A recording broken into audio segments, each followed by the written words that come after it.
저희들에게 오늘 주신 말씀은 여호수아 9장 1절부터 15절 기브온의 선택입니다. 좀 깁니다. 같이 읽으시겠습니다. 시작. 요단 서편 산지와 평지와 레바논 앞 대해변에 있는 헷사람과 아모리 사람과 가나안 사람과 브리스 사람과 히윗 사람과 여부스 사람의 모든 왕이 이 일을 듣고 모여서 일심으로 여호수아와 이스라엘로 더불어 싸우려 하더라. 기브온 거민들이 여호수아와 여리고와 아이에 행한 일을 듣고 꾀를 내어 사신의 모양을 꾸미되 헤어진 전대와 헤어지고 찢어져서 기운 가죽 포도주 부대를 나귀에 싣고 그 발에는 날과 기운 신을 신고 낡은 옷을 입고 다 마르고 곰팡이 난 떡을 예비하고 그들이 길갈 진으로 와서 여호수아에게 이르러 그와 이스라엘 사람들에게 이르되 우리는 원방에서 왔나이다. 이제 우리와 약조하사이다. 이스라엘 사람들이 히윗 사람에게 이르되 너희가 우리 중에 거하듯 하니 우리가 어떻게 너희와 약조할 수 있으랴. 그들이 여호수아에게 이르되 우리는 당신의 종이니이다. 여호수아가 그들에게 묻되 너희는 누구며 어디서 왔느뇨. 그들이 여호수아에게 대답하되 종들은 당신의 하나님 여호와의 이름을 인하여 심히 먼 지방에서 왔사오니 이는 우리가 그의 명성과 그가 애굽에서 행하신 모든 일을 들으며 또 그가 요단 동편에 있는 아모리 사람의 두 왕 곧 헤스본 왕 시온과 아스다롯에 있는 바산 왕 옥에게 행하신 모든 일을 들었음이니이다. 그러므로 우리 장로들과 우리나라의 모든 거민이 우리에게 일러 가로되 너희는 여행할 양식을 손에 가지고 가서 그들을 맞아서 그들에게 이르기를 우리는 당신들의 종이니 청컨대 이제 우리와 약조하사이다 하라 하였나이다. 우리의 이 떡은 우리가 당신들에게도 오려고 떠나던 날에 우리들의 집에서 오히려 뜨거운 것을 양식으로 취하였더니 보소서 이제 말랐고 곰팡이 났으며 또 우리가 포도주를 담은 이 가죽 부대도 새 것이더니 찢어지게 되었으며 우리가 이 옷과 신도 여행이 심히 길므로 인하여 낡아졌나이다 한지라. 무리가 그들의 양식을 취하고 어떻게 할 것을 여호와께 묻지 아니하고 여호수아가 곧 그들과 화친하여 그들을 살리리라는 언약을 맺고 회중 족장들이 그들에게 맹세하였더라. 아멘. 기도합시다. 하나님 감사합니다. 저희들에게 말씀을 주시고 깨닫게 하신 것을 감사드립니다. 성령의 조명하에서 말씀을 보게 하시고 그 하나님이 주시는 말씀의 깊이가 저희들의 심령 속에 잘 박혀서 점점 주님과 가까워지며 예수 그리스도의 장성한 분량으로 자라가는데 확실한 양식이 되게 하여 주시옵소서. 오늘 이 시간에도 성령님 이곳에 임재하여 주시어서 하나님 우리 모두가 말씀을 전하는 자나 듣는 자나 모두가 하나님 앞에서 하나 되게 하시며 그 말씀 속에 저희들이 깊은 은혜 속으로 들어갈 수 있도록 하나님 도와주시기를 원합니다. 주께서 함께 하실 것을 믿사옵고 예수 그리스도 이름으로 기도합니다. 아멘. 예, 성경에 보면은요 자꾸 우리가 길 위의 인생이라는 말이 상당히 많이 나옵니다. 우리가 길을 걸어가고 있는 것이 인생이라는 거예요.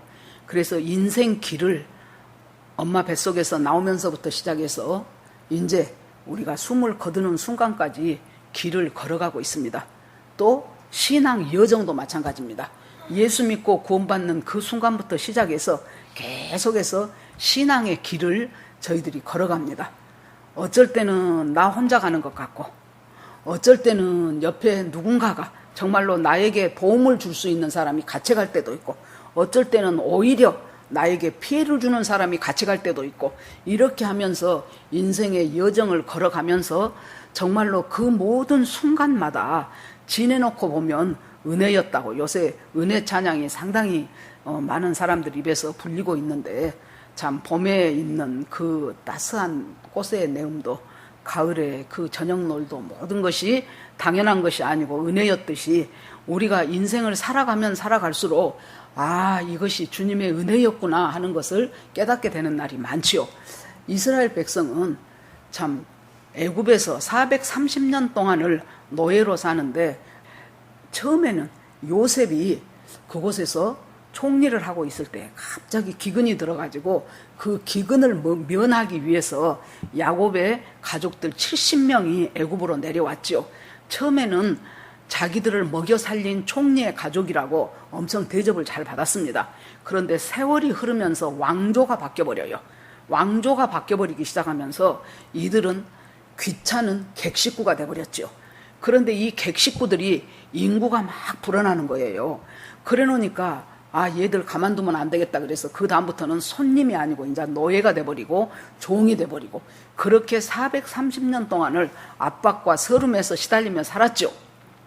이들이 생각할 때는 압박과 서름의 세월이지만은 하나님은 아브라함과 약속할 때 너로 하여금 네 자손을 큰 민족을 만들겠다 그랬죠.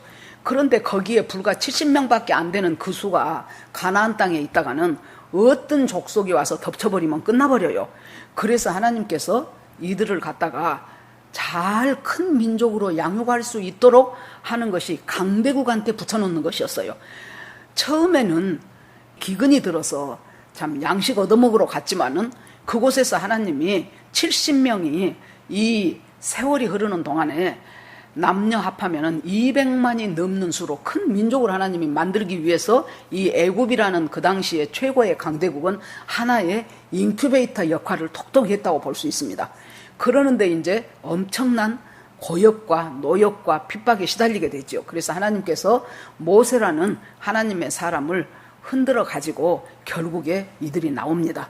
자, 430년이라는 노예 생활을 끝나고 바로가 나한테 밥을 주며 바로가 내 주인인 줄 알았는데 알고 보니 하나님이 내 주인이었고 하나님이 우리에게 먹을 것을 제공한다는 것을 깨닫는 동안이 여러분 40년이 흘렀어요. 그 광야에서도 끄떡하니 어려운 일만 있으면 뭐라 그럽니까? 애굽으로 돌아가자. 애굽으로 돌아가자. 아무래도 모세를 잘못 본 것 같다. 모세가 하나님 뜻을 잘 모르는 것 같다 하면서 모세하고 아론을 돌로 쳐서 죽이고 새 지도자 뽑아가지고 우리가 애굽으로 돌아가자. 여러분, 그들은 몸은 출애굽했지만은 마음이 애굽에서 나오지를 못했어요. 그랬던 사람들은 출애굽 1세대들이 다 광야에서 다 죽습니다. 여호수아 갈렙 빼놓고 다 죽고 이제는 출애굽 1.5세대, 2세대. 그래서 모세가 이제 드디어 한 40년이 흘러서 이제 가나안 땅이 보여요. 그랬더니 하나님이 모세를 어떤 산에 딱 데리고 올라가 가지고 너 한번 봐라. 저것이 가나안 땅이다 그래요. 그래서 보니까 하나님께서 너는 여기까지고 너는 이제 곧 네 열조들이 있는 이곳으로 올라와야 되고 네 후계자 여호수아가 이 백성들을 끌고 가나안 땅에 들어갈 것이다 그러죠. 그러니까 모세가 그 지나간 40년 동안 얼마나 고생하고 힘들고 이 말 안 듣고 목이 뻣뻣한 백성 이끌고 가니라고 얼마나 수고했는데 하나님 그러지 마시고 저를 좀 가게 해주세요 그랬더니 이 일로 네가 나를 더 괴롭게 말아라. 너는 올라오너라 그러지요. 그래서 이제 드디어 모세의 안수를 받고 여호수아가 후계자가 됩니다. 그러면 여호수아는 예수 그리스도하고 음가가 똑같아요. 여호수아, 예수와 같은 이름이에요. 호세아. 그래서 세 이름이 호세아 선지자예요. 호세아, 그 다음에 여호수아, 예수와 셋이 전부 같은 이름입니다. 그러니까 여호수아는 뭐라고 볼 수 있겠습니까? 예수 그리스도를 대변하는 사람이라고 보면 돼요. 모세는 누굽니까? 하나님으로부터 시내산에서 율법을 받았어요. 그래서 이 율법을 가지고 이스라엘 백성을 잘 인도하고 다스렸던 율법의 대표자, 율법의 대명사가 모세예요. 그러면 여호수아는 율법으로부터 인수함을 받아가지고 이 사람을 그리 데리고 가야 되는 예수 그리스도를 대변하는 사람이 여호수아예요. 그러니까 가나안 땅을 우리가 천국이라고 하지요. 천국의 모형이라고 하지요. 그런데 이 가나안 땅을 들어가는 것은 모세 갖고는 안 된다 그 말이에요. 아무리 모세가 하나님을 졸라도 너는 여기까지. 율법은 복음으로 가는 징검다리예요. 그래서 율법을 몽학선생이다 그랬어요. 몽학선생이라는 말은 가정교사예요. 옛날에는 그랬다 그래요. 그 당시에 전쟁하고 하면은 그 상대편 나라에게 전쟁에 이기잖아요. 그러면 이제 그 사람 중에서 노예를 데리고 와요. 그러면 거기에서 교육 잘 받고 똑똑한 사람이 있을 거 아닙니까? 그 사람을 집안의 가정교사로 삼아서 자기 자식들이 장성하도록까지 그 노예 선생을 붙여줘요. 이런 선생님을 몽학 선생이다. 그렇게 언제까지입니까? 성인이 될 때까지. 그러니까 율법은 언제까지입니까? 복음이 확실해질 때까지 그 율법은 징검다리 노릇을 하는 거지요. 그런데 가나안 땅 들어가는 것은 율법으로 들어가는 것이 아니고 복음으로 들어가야 되기 때문에 예수의 이름하고 같은 여호수아가 후계자가 돼서 그 인도를 받으면서 들어갑니다. 자, 들어갔습니다. 하나님께서 요단강을 건너게 하시고 여리고를 무너지게 하시고 아이성에서는 여리고를 무너지게 하니까 이 사람들이 우리가 따지고 보면 그 난공불락의 여리고성을 이 노예로만 살았던 이 백성들이 무슨 재주로 그걸 함락시킬 수가 있겠습니까? 하나님께서 여러분 제가 맨날 하는 말이지만은 구약시대의 이스라엘 백성은 자기하고 전쟁 중에 한 번도 자기보다 군사력이 약한 사람하고 전쟁해 본 적이 없어요. 전부 다 군사력이 더 강해요. 그러면 언제 이기냐? 하나님과 함께 할 때 이들은 전쟁에서 이겨요. 그래서 하나님이 전쟁은 여호와께 속한 것이라 그랬어요.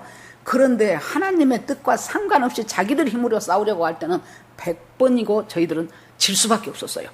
그러니까 하나님이 너희들이 가나안 땅을 물리치고 점령할 수 있는 것은 너희들 힘과 군사력이 아니고 온전히 하나님의 도우심이다.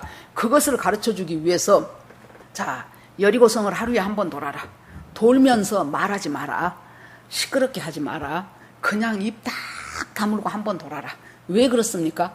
말을 하다 보면은 긍정적인 전파력보다는 부정적인 전파력이 더 빨리 퍼져요. 아, 이거 뭐다는 짓이냐 지금? 아니 도대체 이렇게 돈다고 저 성이 무너지냐? 그러면 옆에서 맞아. 여호수아가 제대로 지금 하고 있는 거야. 역시 인도자는 모세가 돼야 되는데 저거 잘못 세운 것 같다. 뭐 많은 말들이 오고 가겠죠. 그러니까 입 딱 다물고 저 앞에 제사장이 메고 가는 언약궤만 보고 가라는 거예요. 우리가 이 난공불락 여리고성 같은 이런 일들이 우리 인생 살면서 도저히 내 재주로는 어떻게 할 방법이 없는 일들이 생겨요. 그런데 그럴 때 우리가 뭘 보라는 거예요? 저 앞에 가는 언약궤 보라는 거예요. 언약궤는 뭐예요? 말씀의 상징이잖아요. 말씀, 저 앞에 가는 그 말씀이 나보다 앞에 가고 있어요. 그 말씀을 보면서 아무 말 말고 돌아 그러면 돌아요. 왜? 말하다 보면은 말씀이 안 믿어져요. 저것이 허황된 소리처럼 들려요. 그래 놓으니까 말씀을 보면서 묵묵히 봅니다. 그날 하루 해야 될 것 그날 하루 하는 거예요. 내일 것 모레 것 당겨다가 한꺼번에 오늘 10번 돌아버리고 끝내자. 그것이 아니에요. 오늘은 돌아야 될 그 한 번이 있으면 그 한 번 도는 거예요. 내일은 내일 돌아야 될 일이 또 있어요. 모레는 모레 일이 또 있어요. 그렇게 엿새 동안을 돌고 7째 날에는 7번을 돌아는 거예요. 그때는 이때가 우리가 이제 하나님 앞에 이 성을 무너지게 하는 결정적으로 있는 힘을 다하여 하나님 앞에 기도하고 붙잡고 말씀대로 살아보려고 하고 하는 그 기간이에요. 그래서 7번을 다 돌고 나니까 함성 소리가 들리면서 백성들이 소리를 지르기 시작하자 그 성이 와르르 무너졌어요. 그러고 나니까 이것이 참 기가 막히잖아요. 그러니까 이 사람들이 자기들도 모르게 교만해지고 방심해졌어요. 그 다음에 물리칠 성은 아이성이에요. 어른성이 아니고 아이성입니다. 그러다 보니까 아이고 여리고성의 반의 반도 안 됩니다. 저기에 온 인원 다 동원할 필요 없이요. 한 2, 3천 명만 동원하면 됩니다. 그렇게 해가지고 하나님 앞에 기도해보지도 않고 저것은 그냥 가면 넘어가게 돼 있습니다.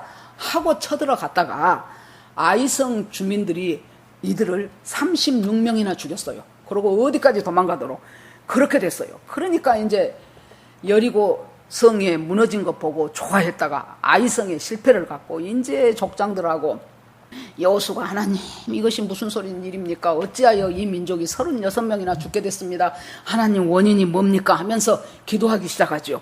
그러자 하나님께서 여리고 성을 함락할 때 전리품을 시롤에게 하나도 취하지 마라 그랬어요.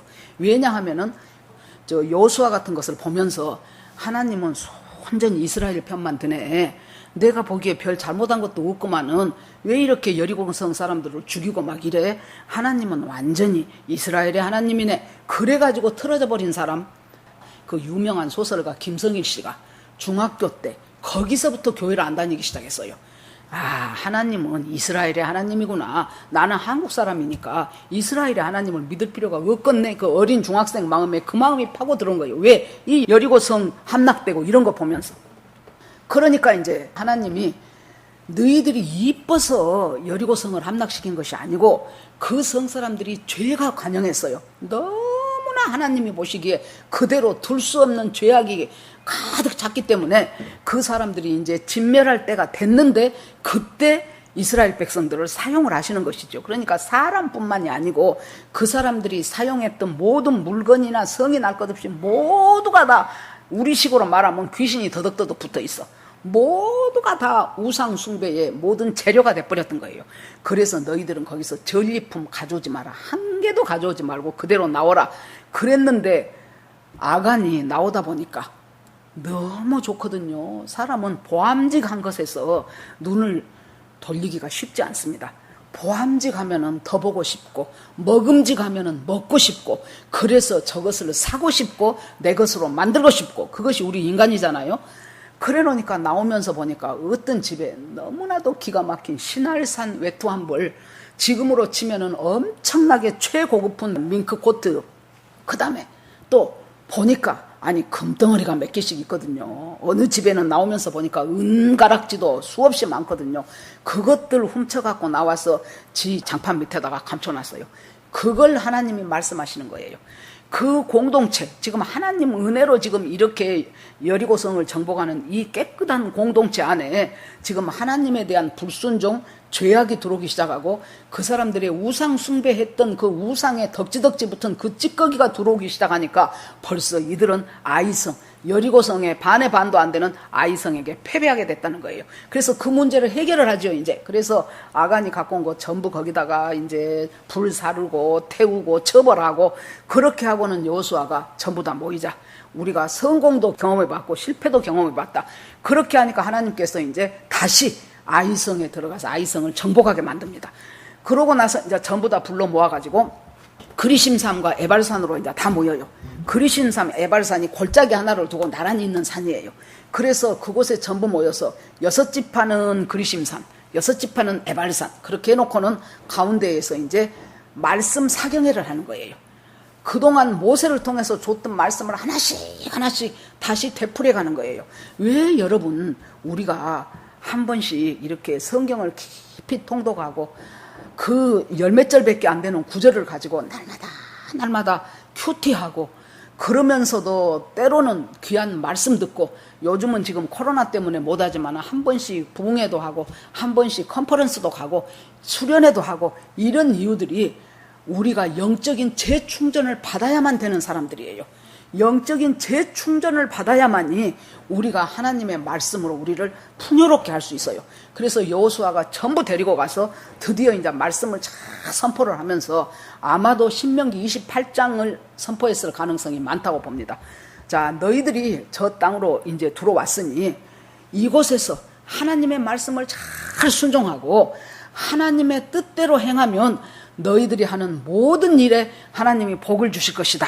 그러면은 그리심산에 서 있는 6지파가 아멘해요. 여러분 200만 중에서 100만 명, 100만 명이 모여가지고 아멘을 외친다고 해보세요. 얼마나 그 일대가 쩌렁쩌렁 하겠습니까?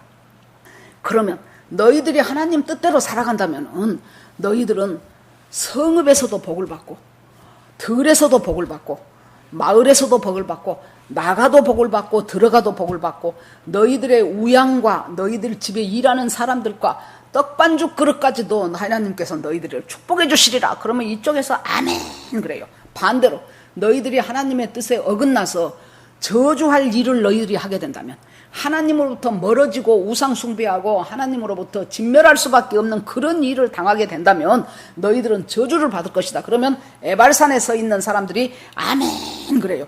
그러면 너희들이 그렇게 되면 정반대의 말을 이제 하는 거예요. 너희들이 성읍에서도 저주를 받고 나가서도 저주를 받고 들에서도 저주를 받고 너희들 자식이 저주를 받고 너희들의 떡반죽 그릇이 저주를 받고 전부 저주를 당할 것이다. 그럼 또 아멘해요.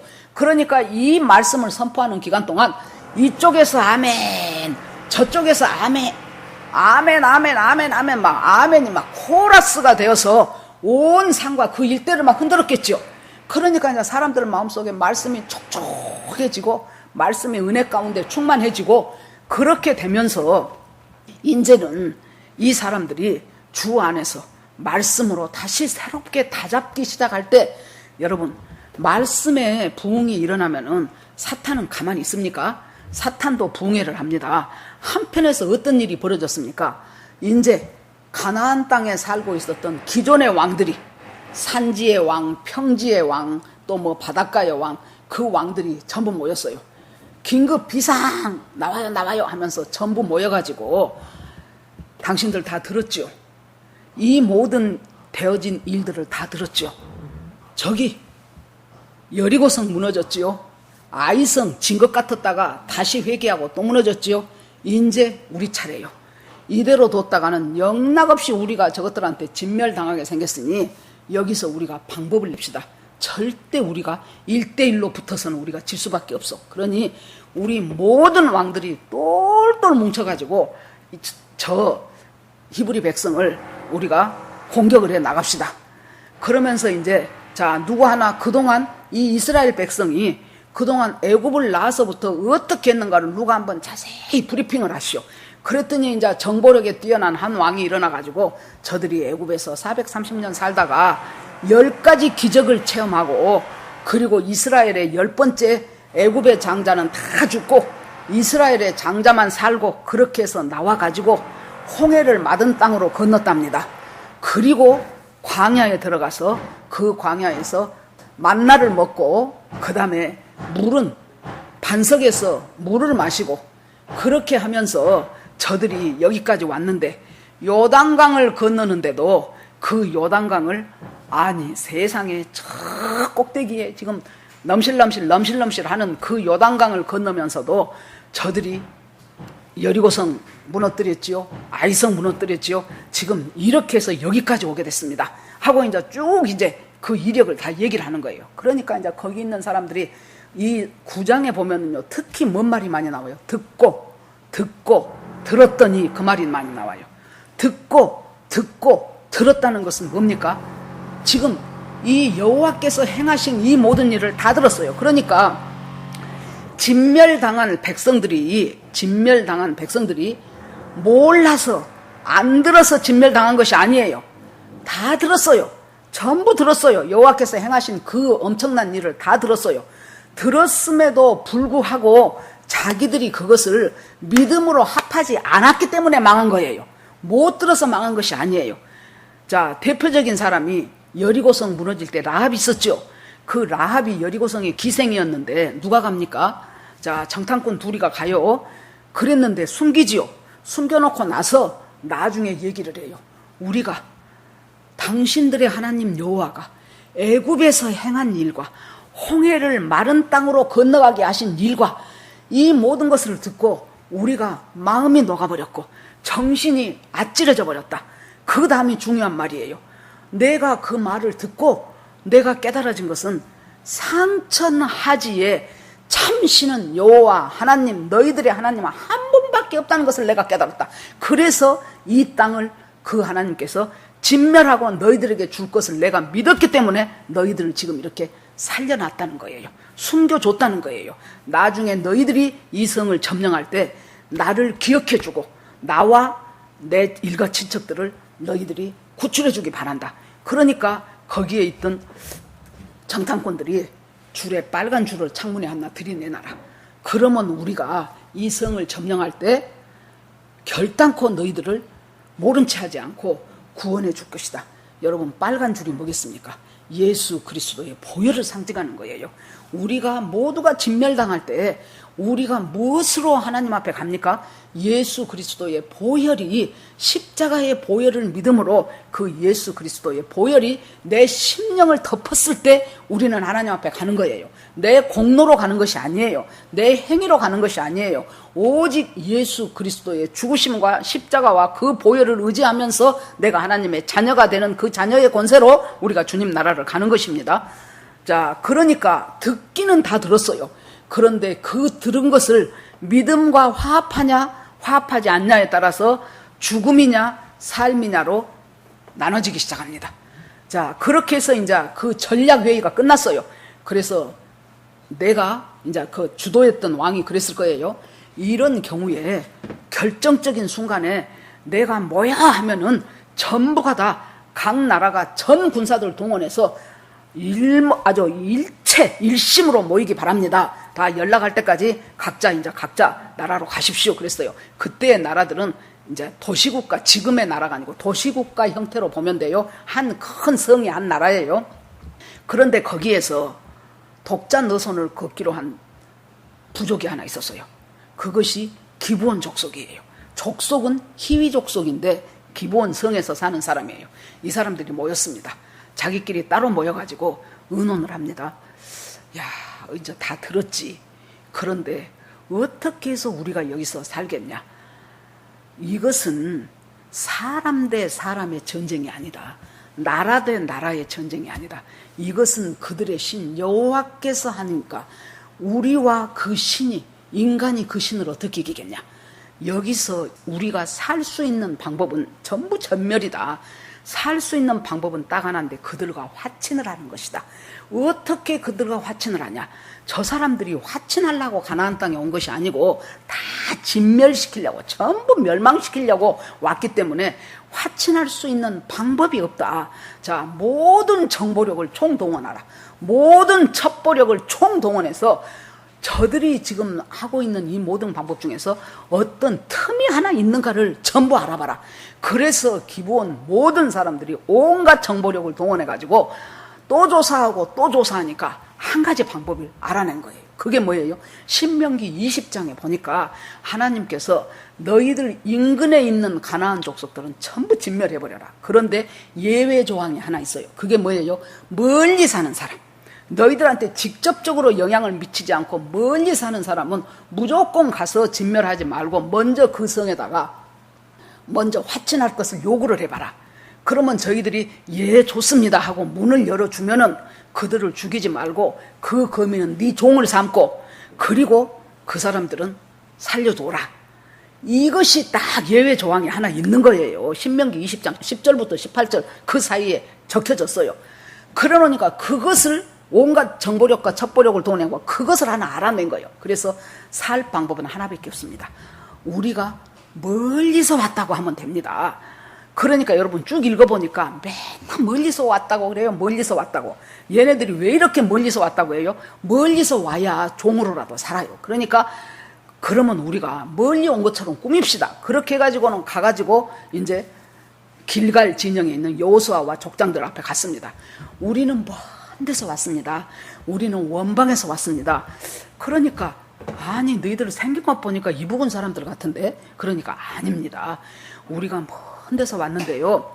하나님 여호와의 명성을 듣고 왔습니다. 하나님 여호와께서 당신들을 위하여 베푸신 그 놀라운 것을 우리가 듣고 우리가 그 하나님 앞에 무릎을 꿇으려 우리가 왔습니다. 여러분 이스라엘 백성이 그 말을 들 때 마음의 반이 풀어져 버렸어요. 왜 그렇습니까? 애굽에서 살 때 노예로 살면서 얼마나 억울한 일 당했겠습니까? 지금같이 인권이 있습니까?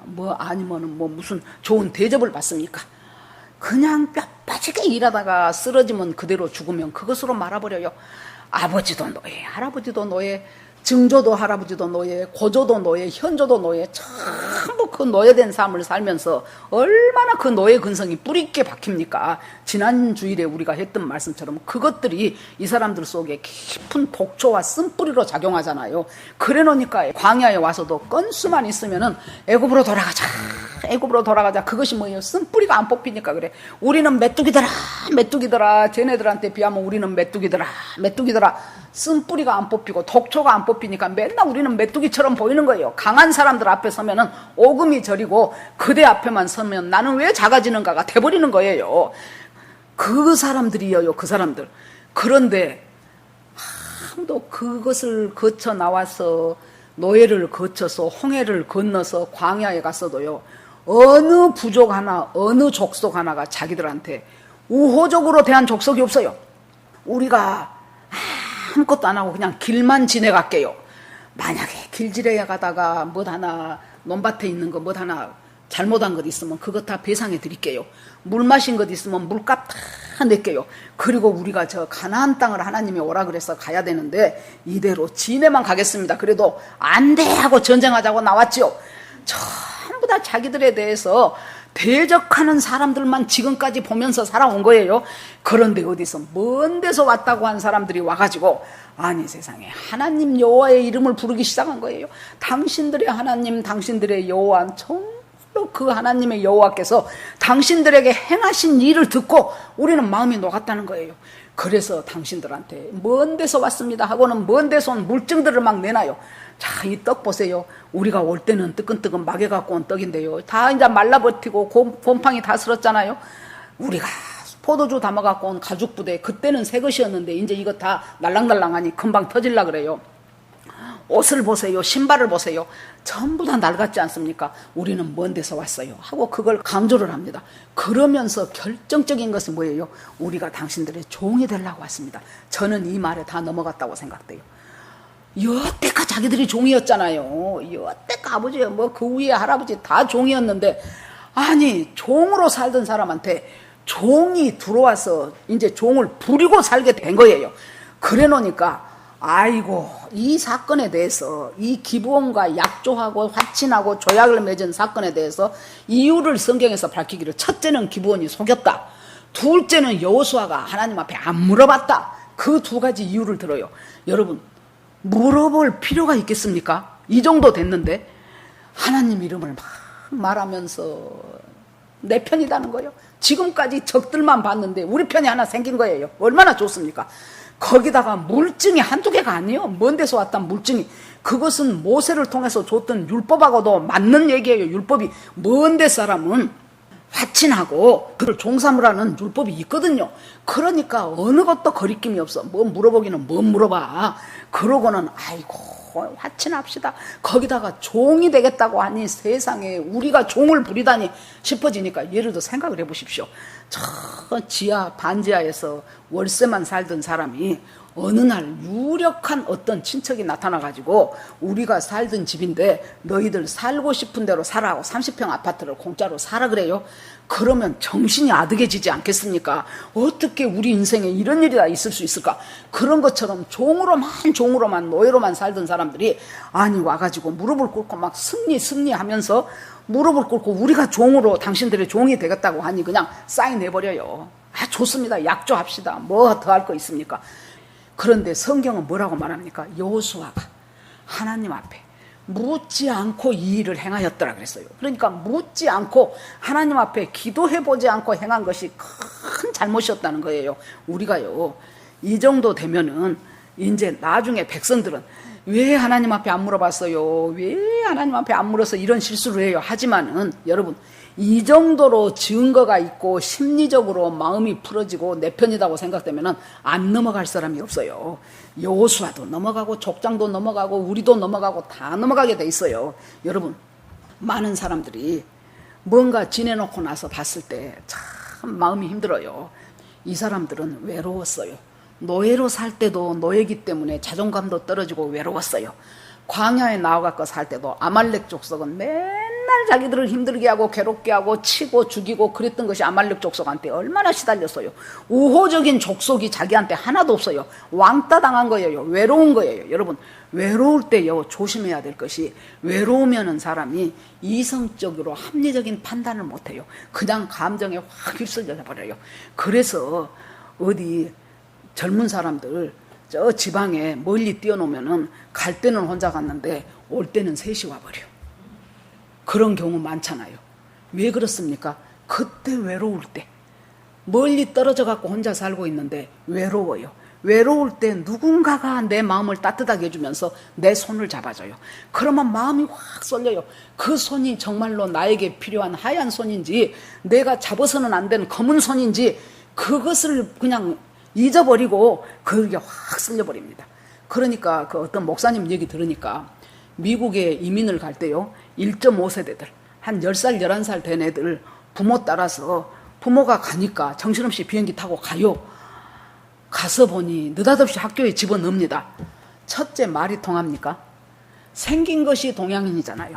그 전에 다니엘 김 선교사 미국 육사 합격하고 나니까 입학식 날 선배들이 동서남북에 서가지고 야 이 더러운 동양놈아 검은 눈 검은 머리 찢어진 눈 이 더러운 동양놈아 우리 이 유서 깊고 전통 깊은 이 학교에 너 같은 동양놈들은 다닐 필요가 없다고 얼마나 난리를 쳐갖고 입학식 지나고 얼마 안 되니까 한 몇십 명이 학생들이 떨어져 나가고 1년 지나고 나니까 200명이 떨어져 나가고 600명 들어와가지고 졸업은 한 반절 정도 할 정도로 여러분 그 속에서 말도 안 통한 애가 학교를 가니 친구가 생깁니까? 집에를 오면은 그때 이민 간 사람들 여러분 어떻게 합니까? 거기 가면은요 살아내기 위해서 정말로 좋은 직장 딱 들어가서 다닌 사람이 흔치 않지요. 지금은 조금 이제 우리나라 위상도 많이 달라졌지만은 옛날에 초창기 때 그러면 아버지 어머니는 이제 거기서 쭉 이제 밑바닥 일하는 거예요. 그래서 야채 장사 막 야채 날라주고 생선 가게에서 생선 대가리 쳐주고 그 다음에 이제 세탁소에 가면은 세탁소 모든 굳은 일, 굳은 빨래 다 하고 이렇게 하면서 살아가야 되니까 자식들은 방치된 거예요. 방치 안 할래야 안 할 수가 없어. 먹고 살아야 되니까. 그러니까 이 어린애들이 말도 안 통하지. 얼굴도 다르지. 부모들은 꼭두 새벽에 지 잠잤을 때 잠깐 들어가고 눈 떠보면 없지. 이런 속에서 살아가다가 너무너무 외로운 거예요. 그런데 중고등학생쯤 돼서 어느 정도 머리 굵어지기 시작할 때 흑인이 됐건 백인이 됐건 멕시칸이 됐건 뭐 히스패닉이 됐건 이런 애들이 딱 와가지고는 탁 등 껴안으면서 헤이 브라더 하면서 나오면은 그냥 좋은 거예요. 그냥 좋아. 나 네 외로움 알아. 너하고 친구하자. 그럴 때 얼마나 좋겠습니까? 그런데 알고 보니 그것이 범죄 조직이었어. 그래갖고 범죄에 연루되는 케이스들이 많다고 합니다. 여러분 외로울 때 그 외로움을 인간적인 방법으로 손 내미는 사람 손 덜컥 잡아버리면은 큰일 나요. 지금 이 외로운 이스라엘 백성들한테 기브온이 와가지고 우리는 당신들 편이에요 하면서 먼 데서 왔어요. 그러면서 양식도 많이 싣고 왔네. 이 양식 다 당신들 가지세요. 그렇게 하니까 해버렸잖아요. 그러고 나서 3일 후에 이들이 가까운 곳에 사는 사람이라는 것을 알았어요. 알고 보니까 인근에 살아요. 어느 주석에 보면은 16km 떨어졌다 그러고 다른 것에 보면은 40km 떨어졌다 그래요. 길게 잡아 40km라고 보자고요. 40km면 100리밖에 안 돼. 100리. 요즘같이 교통 좋을 때는 1시간에 100km 달리잖아요. 그 거리밖에 안 돼요. 그러니까 장정들이 걸으면은 맘 먹고 걸으면은 이틀이면 간단 말이에요. 그 가까운 곳에 사는 사람이었는데 모르고 속아버린 거예요. 알고 보니까 이것들이 그 가까운 곳에 사네. 그래 놓으니까 이제 백성들은 갔다가 어째서 하나님 앞에 안 물어보고 어째서 하나님 앞에 기도 안 해보고 저 사람들하고 그냥 화친을 맺어버렸냐. 저거 다시 물리면 안 되냐 그랬겠죠. 그럴 수가 없어요. 왜냐? 여호와의 이름으로 화친을 했기 때문에. 여호와는 하나님은 하나님의 명예가 있어요.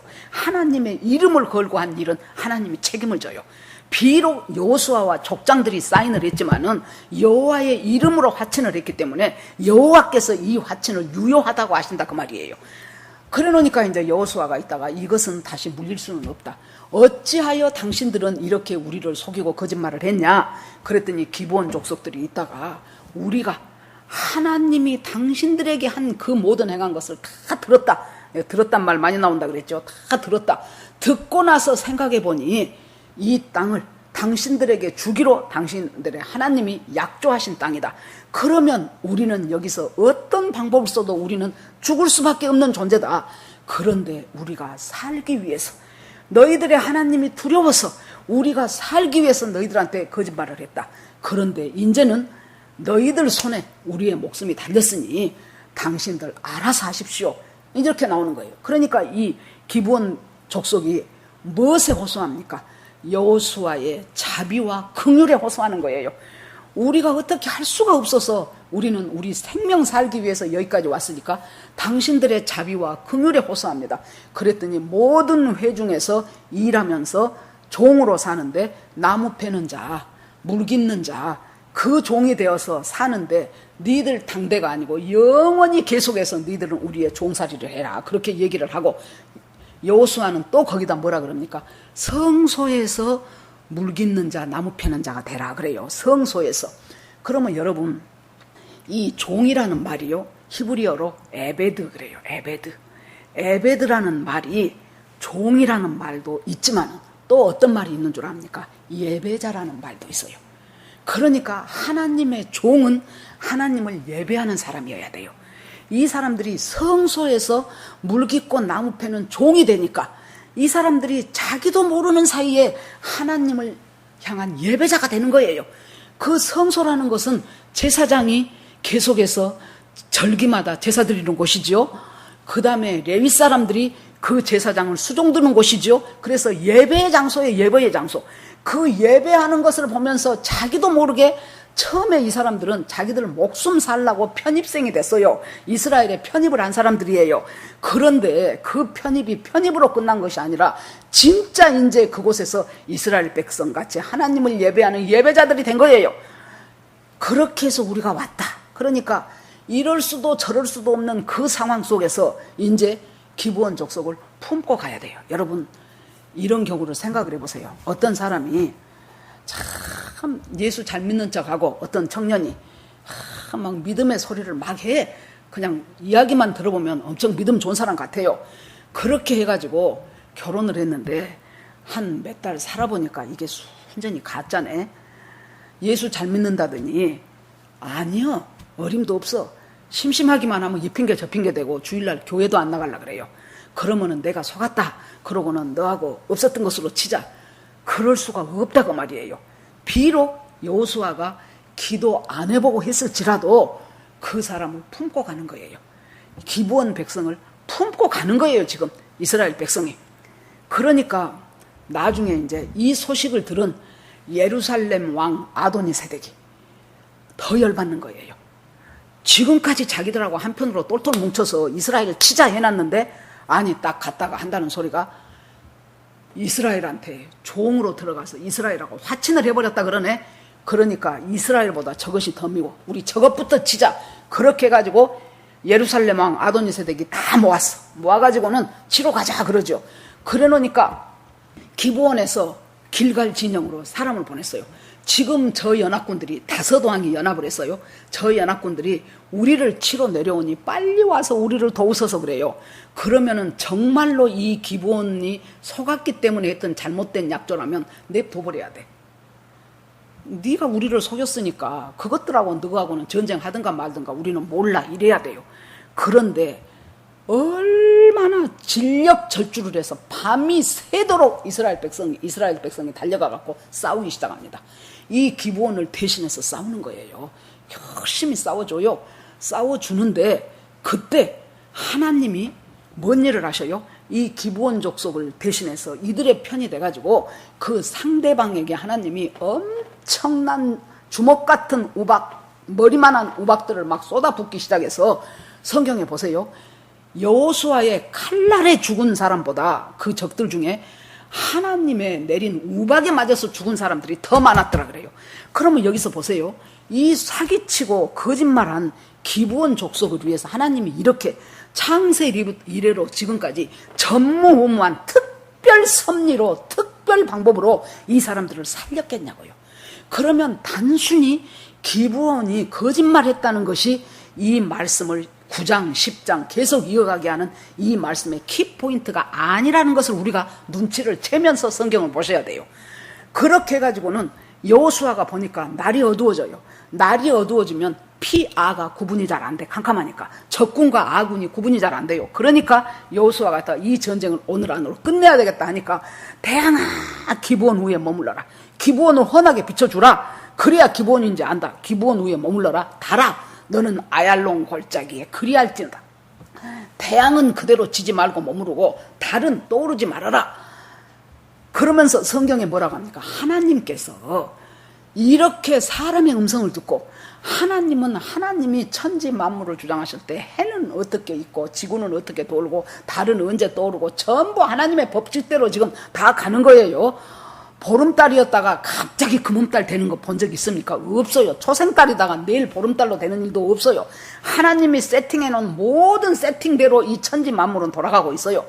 그러는데 하나님이 이 세상에서 지금까지 전무후무했던 태양을 멈추고 달을 못 뜨게 한 그 사건, 그 전에 우리 교회 초창기 때 창조과학회에 김명현 교수님이 와서 한 적이 있어요. 지금은요 컴퓨터가 발달해가지고 그것들을 막 이 컴퓨터로 돌리고 돌려서요 그때 그것을 조사할 수가 있답니다. 그랬더니 이 인류 역사상에 딱 하루 보통 날보다 낮의 길이가 얼마 이상 긴 날이 딱 하루가 나온 거예요. 그때가 뭐예요? 바로 이때예요. 그래서 성경 말씀은 신화가 아니에요. 만들어낸 소설이 아니라고요. 1.1획도 틀림이 없는 하나님의 말씀이에요. 그렇게 해가지고 이 기브온 백성을 살리는 놀라운 역사가 일어나죠. 그런데 이 기브온 백성은 원래 어떤 사람이에요? 죽어 마땅한 그 인근에 살고 있는 진멸되어 마땅할 존재들이에요. 그런데 편입이 됐어요. 그러면 하나님이 그 편입된 데를 끝까지 책임을 져요. 자, 마태복음 5장 25절에 보면은 어떤 말씀이 나오냐 그러면은 너희들이 길을 갈 때, 너를 송사하는 자와 같이 길을 갈 때 빨리 화친하라고 해요. 빨리 사화해라. 왜냐하면 너를 송사하는 자가 어디까지 끌고 갑니까? 재판장한테까지 끌고 가면 그 재판 자리에서 송사하는 사람이 증거 서류를, 여러분 뭐 재판하고 하는 드라마라든가 그런 거 봐보세요. 변호사는 변호사대로 증거 서류를 엄청 갖고 있고, 검사는 검사대로 이 사람을 형을 매겨야 될 증거 서류를 엄청 갖고 있죠. 송사하는 자는 지금 검사라고 보시면 돼요. 이 송사하는 자가 지 증거 서류를 엄청 갖다가 재판장한테까지 갖고 가요. 그러면 재판장한테 이 사람은 이러이러한 죄를 지었고 이 사람은 이러이러한 죄를 지었습니다. 이것이 그 사람의 통화 목록입니다. 이것은 동영상입니다. 이것은 그 사람의 녹음 파일입니다. 하면서 증거들을 제시를 해요. 그러면 그 모든 증거들을 참고로 해서 판사가 있다가 저 사람은 형법 몇 조에 의해서, 민법 몇 조에 의해서 저 사람은 징역 10년에 선고합니다. 탕탕 해버리면은, 그때는 이제 선고해버리면은 다른 방법이 없어요. 그 선고대로 감옥에 가서 살아야 돼요. 그것을 예수님이 말씀을 하셔요. 너희들이 길을 가다가, 인생 살다가, 신앙생활 하다가 너희들을 송사하는 일이 생겨. 우리를 송사하는 것은 누굽니까? 사탄이에요. 사탄. 송사하는 일이 생기거든. 재판장 할 때까지, 죽어서 하나님 앞에 갈 때까지 가는 그런 멍청한 짓 하지 말고, 너희들이 인생 사는 동안에 그 송사하는 송사거리를 갖다가 하나님 앞에 회개하면서 예수 그리스도의 십자가 보혈로 그것을 털어. 그러면은 재판장 앞에 갔을 때 물론 막 사탄은 송사하겠지요. 그러면 하나님이 그 송사가 다 네 말이 맞아. 그런데 이 사람은 내 아들 예수 그리스도, 성자 예수 그리스도의 십자가를 믿고 보혈을 의지해서 그것들을 회개했기 때문에 얘는 무죄다 안다 그 말이에요. 그것을 하라는 거예요, 예수님께서. 그러니까 누구를 통해서 해요? 예수의 예표인 여호수아를 통해서 기브온 족속이 사화를 하고 화친을 맺었던 것처럼 우리 인생길 가는 동안에 예수 그리스도를 통해서 재판장 앞에 딱 가서 심판대 앞에 설 때까지 멍청하게 살지 말고 우리가 그 가는 도중에 계속 사탄의 송사, 여러분 사탄의 송사가 어떤 식으로 나타납니까? 우리 인생 살면서 사건으로 나타나요. 우리 인생 살면서. 인생을 살면서 계속 꽃피고 새울고 그런 꽃길만 걷는 사람은 없어요. 나름대로 어려운 일이 생기고 나름대로 고통스러운 일이 생기고 막 내 힘으로는 도저히 해결할 수 없는 일들이 생겨져요. 경제적으로 어려울 때가 있고 자식이 말 안 들을 때가 있고 아니면 건강에 이상이 생겨서 이걸 어찌해야 좋을지 모르겠을 때가 있고 사기당할 때도 있고 뭐 이런 상황, 이런 사건들 속에서 우리가 그것들이 뭐예요? 지금 사탄이 하는 송사가 뭔가를 내가 깨닫는 기간이에요. 아하, 사탄이 나를 저렇게 송사를 하는데 내가 교만했기 때문에 이 일이 생겼구나. 내가 정말로 탐욕이 극심했기 때문에 내가 그 탐욕대로 살다 보니까 내가 이렇게 경제적인 손실을 엄청 보게 생겼구나. 이런 것을 깨닫고 하나님 앞에 회개하고 돌이키는 것, 이것이 지금 재판장한테 가기 전에 길에서 사화하는 거예요. 길에서 그 문제를 해결하는 거예요. 그리고 하나님 앞에 돌아오면 하나님이 동이 서에서 먼 것처럼 내 죄를 던져버려. 그래가지고 하나님은 죄 없다고 하셔요. 그 귀한 하나님을 믿으라는 거예요. 자, 그렇게 해서 이제 이스라엘 백성이 기브온 족속과 참 우리가 처음에 성경 읽어볼 때는 좀 기도 좀 하고 물어보고 하지 이렇게 생각이 되지요. 물론 그랬어야 돼요.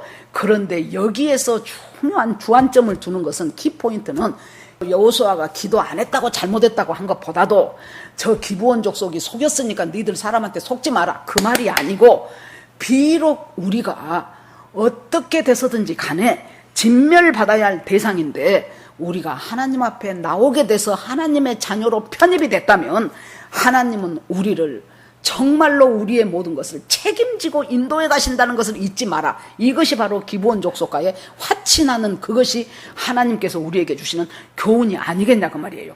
그 증거를 들어볼까요? 사무엘하 21장에 보니까요, 다윗이 왕이 된 후에요, 아이고 이놈의 기근이 계속해서 흉년이 드네. 그러니까 다윗이 하나님 앞에 기도를 해봐요. 하나님 어찌 이렇게 해마다 연부년 그랬어요. 보니까 해마다 또 해마다 또 해마다 계속해서 기근이 드는데 하나님 원인이 뭡니까? 그랬더니 하나님이 뭐라고 합니까?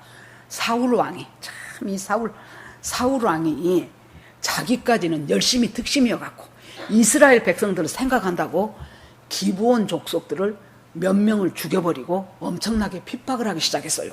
그러니까 하나님이 여호와의 이름으로 화친을 했어요. 이미 왕년에.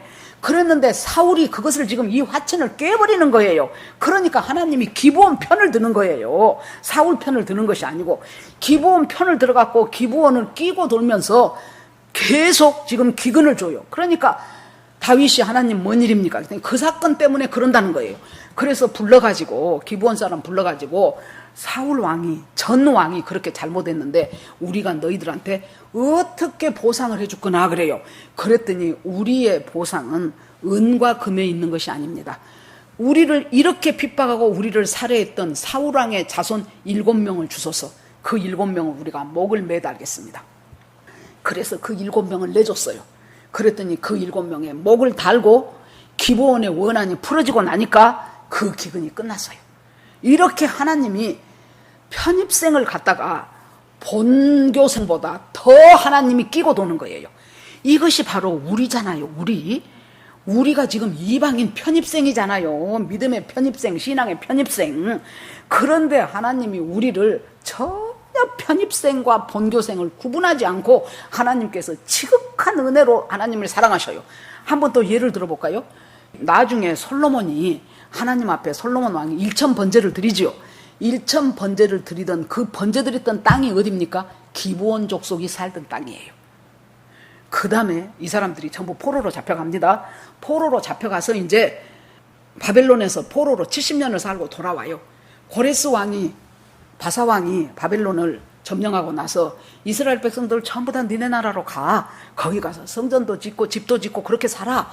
그러면은 제가 만약에 기브온 족속이었다면은 유다에서 포로로 있었으면 그 다음에 바벨론에서도 포로요. 그런데 그 포로 노릇 하려고 그 먼 길을 돌아서 또 와서 포로 노릇 해요? 저 같으면 그냥 거기 살겠어요. 바벨론에서. 거기가 훨씬 나라도 커. 여기는 가면 일만 많해. 이제 70년을 묵혀버렸으니 얼마나 할 일이 많겠습니까? 일만 많은데도 이 사람들이 수백 명이 따라와요. 세상에. 완전히 이스라엘 백성이 된 거예요. 거기다가 나중에 느헤미야 때는 또 성벽이 무너져요. 그러니까 느헤미가 와서 성벽을 전부 쌓아요. 여기서부터 여기까지는 아무개, 여기서부터 여기까지는 누구 하는데 이 사람들이, 이 기브온 사람들이 한 몫을 단단히 하더라고요. 이렇게 완전히 하나님의 사람으로 완전히 편입되고 하나님의 사람으로 되어버린 사람이 이 기브온 족속이에요. 이 기브온 족속이 지금 이스라엘과 화친했다는 이 여호수아 9장 7장의 말은 기브온이 속였다, 여호수아가 기도 안 했다, 이것보다 더 심오한 뜻이 있는 것이 일단 주님의 은혜로 진멸된 사람이 편입됐다면 하나님이 끝까지 책임지신다. 완전히 하나님이 그 백성을 만드신다. 자, 여러분 이제 말씀을 마무리를 해봅시다.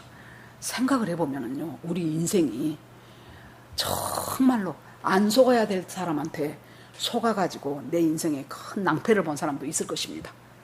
정말로 기도했어야 되는데 그때 기도 안 해보고 내 기분대로 감정대로 행했다가 엄청나게 내가 잘못된 길을 걸어갈 수밖에 없던 그때가 있었을 수도 있어요. 여러분, 어떤 식으로 우리가 인생을 살았든지 간에 내가 하나님의 자녀로 편입이 됐잖아요. 영접하는 자, 곧 그 이름을 믿는 자들에게는 하나님의 자녀가 되는 권세를 주셨으니 하나님을 영접하고 죽게 나오면 내가 과거에 기브온이었든지 아니면 무슨 다른 이방 족속이었든지 하나님이 안 봐요. 하나님의 자녀로 딱 편입을 해주고 하나님의 자녀로 오히려 본토 자식들보다도 더 하나님께서 은혜를 베푸시면서 품고 가는 그 하나님이 바로 우리의 하나님이에요. 그러면 우리가 어쨌든지 간에 참 이제 뭐 30년 산 사람, 20년 산 사람, 뭐 50년, 60년, 70년 우리 인생들을 제법 살아왔어요. 그렇게 하면서 딱 이렇게 지난 날을 되돌아보면은 그때 내가 그 선택을 안 했어야 됐는데, 그때 나한테 좋다고 따라댕긴 그 사람한테 넘어가갖고 이렇게 살았는데 내가 알고 보니까 참 걔가 말도 안 된 사람이었었네. 그때 내가 누구 다른 사람, 그 사람 선본 사람, 그 사람이 지금 엄청 잘 되어 있다는데 그 사람하고 살았더라면 내 인생이 잘 풀렸을 텐데. 여러분, 어떤 식으로든지 내 인생이 여기 왔어요. 내가 하얀 도화지 위에 내 인생에 그림을 그리다 보니까 선을 잘못 그어가지고 안 그어야 될 선을 그어버렸을 수도 있어요. 색을 잘못 칠해갖고 하늘색을 칠해야 되는데 회색을 칠해버렸을 수도 있어요. 그런데 우리 주님은 어떤 분이셔요? 그 내 인생을 그대로 갖고 가. 하나님, 여기요, 이 선을 안 그려야 되는데 제가 잘못 그려버렸어요. 밑으로 내려야 될 선을 위로 뻗쳐버렸어요. 하나님, 여기에 노란색을 그려야 될 것을 갖다가 시커먼 남색을 그려버려갖고 이거 버려버렸어요. 하나님, 그거 버려버린 인생 그대로 갖고 가는 거예요. 하나님 앞에. 하나님, 내 이렇게 됐어요. 근데 나로서는 어찌할 수가 없어요. 하나님, 내가 두 손 들고 왔사오니 주여, 내 이 어긋난 인생, 내 이 잘못된 인생, 내 이 무너진 인생, 이거 주님 앞에 올립니다 했을 때 우리 하나님은 수가 많으신 분이에요. 우리를 창조하신 분이에요. 모든 것을 아신 분이에요. 갑자기 하나님이 손 몇 번 댔더니 아이, 그 그림이 딴 그림이 돼버리네. 제가요, 그림 잘 그린 사람들을 참 경이롭게 본 적이 있어요. 제가 옛날에 학교 교사를 할 때요, 봄이 되면 제일 괴로운 것이 뭔 줄 압니까? 환경정리. 그때는 학생들 수가 중학교 1학년 남학생이 70명 막 그렇게 될 때예요. 평준화되기 직전이어갖고 얼마나 많은지 몰라요. 이놈의 자식들이. 하여튼 여러분, 중학교 1학년 2학년 애들을 70명을 한 반에다 놔둬봐요. 이것은 돛대기 시장도 그런 시장이 없어요. 수업 중이건 뭔 쉴 시간이건 애들이 이 통로로 걸어가는 애들을 내가 못 봤어요. 책상 위로 걸어서 나가. 그러다가 걸리면 싸워. 하루에 유리창이 몇 개가 없어져요. 그러면은 이리 와봐. 너 왜 유리창 깼냐? 그러면 그 중에 한 놈도 제가요 잘못해서 깼어요. 그런 애를 본 적이 없어. 내가요 갈라 그랬더니요 아무개가 와고요 미니까요 뭐시 어쩌고. 그 유리창 전부 학교에서 다 끼어요. 그래도 저거 보고 돈 내라고 안 해도 그렇게 그것이 우리 인간이에요, 여러분. 그런데 환경정리 할 때가 다가오면 나는 고민이에요. 어디에 저 게시판에 뭐 또 만들어야 되고 뭐 또 해야 되고 그렇게 하고 또 환경정리 심사를 해갖고 또 상 주네.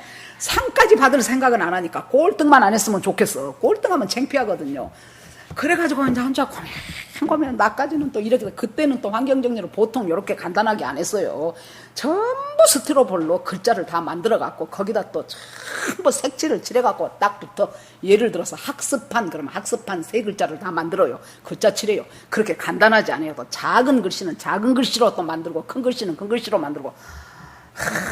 혼자 이 모양 저 모양 고민을 하다가 미술 선생님이 그때 저하고 좀 친했어요. 선생님, 저기 우리 반에 내가 여러하게 대충 해놨는데 한번 선생님 한번 봐보셔요 그랬어요. 그랬더니 그 선생님이 오더니 애는 많이 쓰셨네요 그러면서, 근데 마음에는 안 든다 그거죠. 애는 많이 쓰셨네요 그러면서 저것을 한번 요렇게 떼가지고 잠깐만요 그러더니 그 선생님이 물감을 칙칙칙칙 하더니요 틱틱틱틱 많이도 안 하더라고. 몇 번 두두두두두 한 5분 10분 그 정도 하고 나니까 딴 작품이 돼갖고 제가 3등 안에 들었잖아요. 그때 내가 이야, 이 미술하는 사람들이 놀랐구나. 저는 그쪽에 소질이 전혀 없거든요. 여러분, 하나님이요, 우리가 잘못 그려버린 내 인생의 그림을 하나님이 손 한번 딱 붓으로 손 한번 대기 시작하면 기가 막힌 걸작품이 됐다 나타나는 거예요. 여러분, 그 하나님 지금까지 나는 이제 뭐 나이가 60이 넘었는데 이대로 살래. 아니요, 왜 그 바보 같은 생각을 하셔요? 죽기 직전에도 하나님은 역사하신다니까요. 죽기 직전에도, 숨 떨어지기 직전에도 하나님 나라에서 하나님 자녀를 역사하시고 내 인생의 잘못된 그림을 다시 그리시기 시작하셔요. 내 인생의 잘못된 편지를 다시 완성하기 시작하시는 분이 하나님이셔요. 자, 여러분, 오늘 이 여호수아 9장 10장을 통해서 기브온과 화친한 것이 기브온이 속였기 때문이다. 여호수아가 기도 안 했기 때문이다. 왜 기도를 안 했을까? 그래, 우리 기도 열심히 하자. 이것은 큐티 적용으로 할 소리예요. 그 다음에 여기에서 정말로 하나님이 주시고 싶은 것은, 일단 진멸받아 마땅한 너희들이 내 자녀로 편입이 됐다면 그때부터 네 인생의 그림은 내가 그려간다예요. 이 믿음으로 우리가 살아갈 때 하나님께서 놀라운 우리의 인생을 정말로 남보기에는 별것 아닐 수 있어요. 그러나 하나님과 동행하면서 하나님과 교제하면서 맛보지 못했던 하나님의 놀라운 것들을 맛봐가면서 사는 기가 막힌 하나님의 사람으로 우리를 만들어가기 위해서 하나님께서 저는 이 말씀을 우리에게 주신 교훈이라고 생각합니다. 여기에서 대면 예배를 들으신 분들은 물론이고 줌으로 들어오신 모든 분들도 하나님 앞에서 하나님, 제가 주님의 자녀로 편입됐사오니 영접하는 자 곧 그 이름을 믿는 자들에게는 하나님의 자녀가 되셨다고 그 말씀 속에서 나를 하나님의 자녀로 삼으셨사오니 이제는 하나님, 내가 미련해서 어리석어서 기도 못해서 속아서 내가 잘못 그려버린 내 인생의 그림 하나님 그대로 다시 갖고 왔습니다. 내가 보기에는 이거 어떻게 해도 이거 그림 안 될성 싶습니다. 그런데 하나님 주님의 손에 한번 맡겨보겠습니다 하고 주님 앞에 갖고 나왔을 때 하나님께서 놀라운 걸작품으로 만드실 그 하나님을 믿고 의지하면서 날마다 주님과 동행하면서 정말로 주님의 말씀 속에서 살아가면서 그렇게 살아가는 저와 여러분이 되기를 주의 이름으로 축원합니다. 아멘. 자, 이 시간 다 같이 오늘 말씀 중에서 그 말씀이 내 마음에 다 와서 받는다 하는 그 말씀 붙잡고 주여 한번 부르면서 같이 기도합니다. 주여! 하나님 아버지 은혜를 감사드립니다. 오늘 기브온과 화친한 여호수아를 보면서 하나님 참 주님의 은혜 가운데서 열심히 살아냈지만은 하나님 우리가 속았을 수도 있고 내가 기도 안 했을 수도 있고 내가 감정에 치우쳤을 수도 있고 하나님 아버지 내 인생의 그림을 잘못 그렸을 수 있습니다. 그러나 내가 하나님의 자녀가 되었다면 그 모습 그대로 주님 앞에 올려드렸을 때 하나님께서 하나님의 붓으로 하나님의 색깔로 하나님의 선으로 다시 한번 우리를 그려내실 하나님을 믿고 찬송합니다. 비록 하나님 물깃고 나무 패는 자가 된다 할지라도 하나님 앞에 긍휼과 자비하심에 그대로 하나님 의지합니다. 우리 하나님께서 우리와 함께 하시면서 정말로 하나님의 놀라운 구속사역을 이루어가는데 나 하나 예수 믿고 제대로 되면은 하나님 우리 가족이 삽니다. 한 가족이 제대로 사면은 일가 친척들이 제대로 살게 됩니다. 하나님 아버지 우리에게 주신 귀한 그 약속 붙잡고 하나님 주님과 화친하면서 살아가는 하나님의 놀라운 백성들이 되기를 간절히 원합니다. 모든 말씀을 예수 그리스도 이름으로 기도합니다. 아멘.